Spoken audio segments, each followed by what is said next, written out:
Narito na ang PTV Balita ngayon.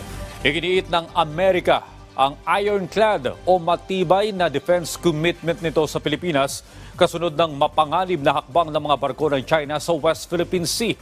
Pagtitiyak ni US President Joe Biden ang anumang pag-atake sa aircraft, barko o armed forces ng Pilipinas ay posibleng mag-invoke sa Mutual Defense Treaty ng dalawang bansa.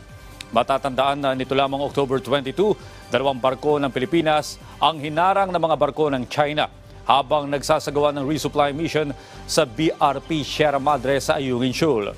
Mariing kinundi na ito ng pamahalaan at tiniyak na poprotektahan ang karapatan at teritoryo ng bansa.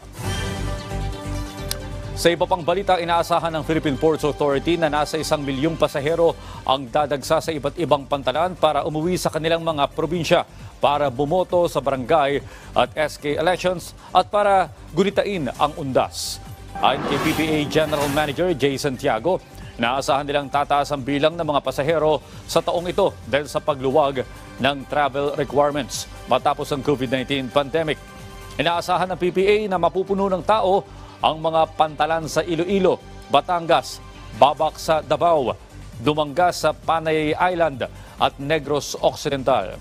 Naka-heightened alert rin ang seguridad sa 25 pantalan sa bansa.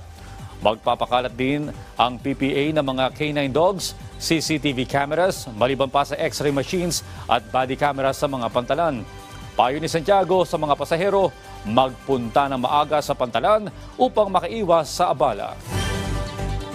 At yan ang mga balita sa oras na ito. Para sa iba pang update, i-follow tuloy kami sa Facebook at Twitter sa @PTVPH. Ako po si Audrey Goriseta. Magandang umaga.